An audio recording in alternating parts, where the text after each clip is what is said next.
कार्तिक नाम का एक गरीब लड़का था। उसकी माँ की इच्छा थी कि वो पढ़े लिखे, लेकिन वो लोग बहुत गरीब थे। इसलिए कार्तिक रोज जंगल में लकड़ियां काटने के लिए जाया करता था।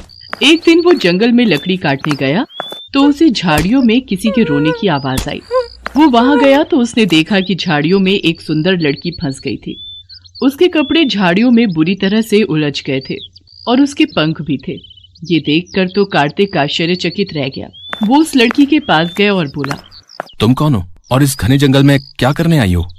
वो लड़की रोते हुए बोली, मैं सोनम परी हूँ। परी लोक से मैं यहाँ खेलने के लिए आया करती हूँ। मैं झील के किनारे नाच रही थी कि तभी मेरे पीछे हाथी दौड़ा। मैं भागती हुई आई और झाड़ियों में गिर गई। देखो मेरे पंख घायल हो गए हैं। अब मैं यहाँ से कैसे जा पाऊंगी? ऐसा कहकर वो रोने लगी। कार्तिक ने उसे बड़ी सावधानी से निकाला।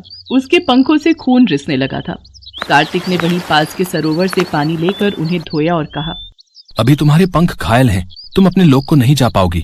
तुम मेरे यहाँ चलकर रहो, जब ठीक हो जाओ तब चली जाना। लेकिन वहां मेरे पंखों को देखकर सब सवाल करेंगे। मैं ऐसा करती हूँ, मैं साधारण लड़की का भेष बना लेती हूँ। ठीक है। कार्तिक सोनम परी को अपने घर ले आया। उसने अपनी माँ ममता को कहा, माँ ये बेसहारा लड़की है, इसे घर में शरण दे दो। ये चौका बर्तन करती रहेगी, खाना बना दिया करेगी और घर का सारा काम कर दिया करेगी। उसके बदले में तुम इसे खाना दे दिया करना बस। हालांकि कार्तिक के घर में इतनी गरीबी थी कि किसी के लिए भी गुंजाइश नहीं थी, लेकिन वो लोग बहुत दयालु थे, इसलिए उन्होंने सोनम को भी अपने घर में जगह दे दी। वहां उन्होंने सोनम परी की दवा शुरू कर दी। उस दिन कार्तिक की माँ ममता खाना बनाने जा रही थी, लेकिन घर में नमक ही नहीं था और उनके यहाँ नमक लाने के लिए पैसे भी नहीं थे। तभी ममता कार्तिक से कहती है, आज तो तू लकड़ियां बेचने के लिए भी बाजार में नहीं गया, जिससे पैसे भी नहीं मिले। अब बता, दाल में डालने के लिए नमक कहाँ से लाऊं? मैं दुकान पर गई थी, लेकिन लाला लाजपत ने नमक उधार में नहीं दिया। ये सुनकर सोनम चुपचाप कमरे में गई और वहां उसने मन ही मन में मंत्र पढ़ना शुरू कर दिया। बड़े आश्चर्य की बात है, उसके हाथ में एक नमक की थैली आ गई। सोनम नमक लेकर ममता के पास गई और बोली, माँ जी, आपने देखा नहीं था ठीक से। अभी मैंने देखा तो नमक की थैली तो अंदर ही रखी हुई थी। ये देखकर ममता खुश हो गई। उसने सोचा हो सकता है वो पहले ही ले आई हो और उसे याद न रहा हो। सोनम बोली, अब आप रहने दो, खाना मैं ही बनाया करूंगी। उस दिन वो दाल में नमक डाला गया और सोनम ने ही खाना बनाया। उस खाने में सबको ऐसा स्वाद आया कि दाल कम पड़ गई। ऐसा स्वाद तो पहले कभी नहीं आया था। ये तो नमक का स्वाद है, नमक का, और सोनम के हाथ की करामात है। दूसरे दिन कार्तिक लकड़ियां काटने के लिए जाने लगा तो सोनम ने उसे कहा, देखो, अब जब मैं यहाँ रह रही हूँ, तुमने मेरी मदद की थी ना, तो मेरा भी फर्ज बनता है कि मैं तुम्हारी कुछ मदद करूं।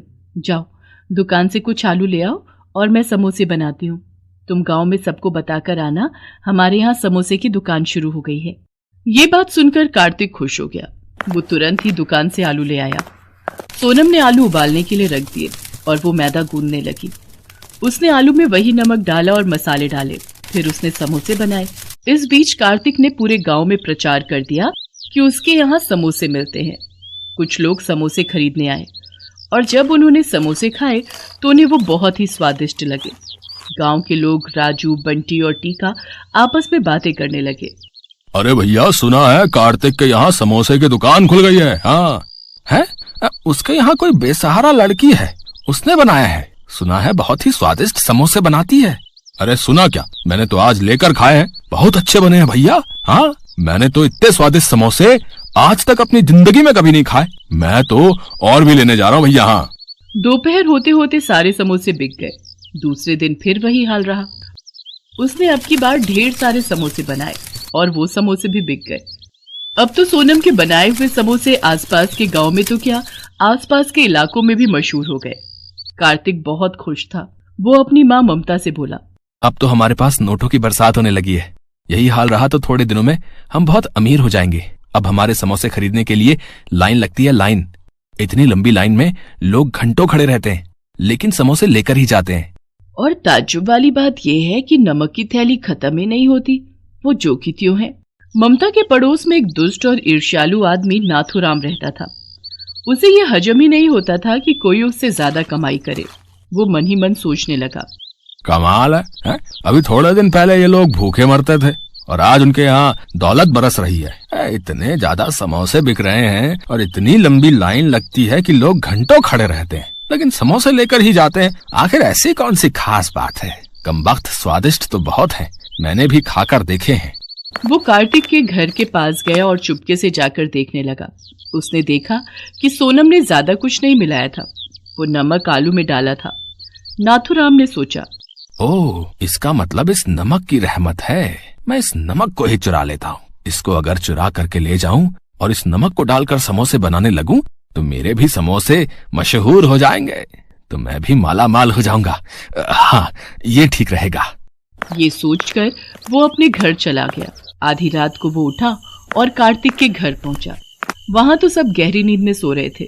वो नमक की थैली को चुरा कर ले आया। उसे पता भी नहीं चला कि सोनम खटर पटर से जग गई थी और उसने नमक चोरी करते हुए उसे देख लिया था। वो मन ही मन मुस्कुराकर बोली, बच्चे, चुरा कर ले जाओ, तुझे क्या पता ये जादुई नमक है, दुष्ट लोगों के यहाँ काम नहीं करता। ऐसा कहकर उसने आगे हाथ फैलाया तो उसके हाथ में दूसरी नमक की थैली आ गई। दूसरे दिन सवेरे नाथूराम ने पूरे गांव में कह डाला, कार्तिक के समोसों की तरह मेरे यहाँ पर भी स्वादिष्ट समोसे मिला करेंगे। आप लोग मेरे यहाँ खरीद कर खाना है। सब लोग नाथूराम के यहाँ समोसे लेने के लिए गए। नाथूराम कढ़ाई में तल तल कर गरम समोसे निकाल रहा था और बहुत खुश था। उसके समोसे जैसे ही कुछ लोगों ने चखे, उन्होंने थूकना शुरू कर दिया। अरे थू थू थू थू थू, इतने सड़े आलू इसमें पड़े हैं और इनका स्वाद इतना खराब है। थू थू थू थू थू, हमारे पैसे बर्बाद हो गए भैया। अरे इसने हमें ठग लिया है। भाई मिट्ठू, जल्दी से पैसे वापस करो, नहीं तो फिर तुम्हारी पिटाई होगी। हाँ, समझ में नहीं आ रहा ये क्या हो गया। मैंने नमक तो वही चुराया था, तो मेरे समोसे कैसे खराब हो गए। नाथूराम अपना सिर पीटने लगा।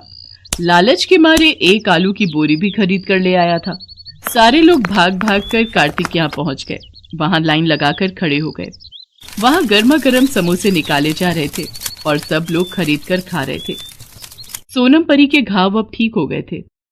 उसने घर में सबको समोसे बनाना सिखा दिया था। अब सोनम परी को अपने परीलोक में जाना था। उसने अपने पंखों को सीधा किया और सबसे विदा लेकर अपने देश के लिए उड़ गई। कार्तिक ने उसे भीगी आंखों से विदाई दी।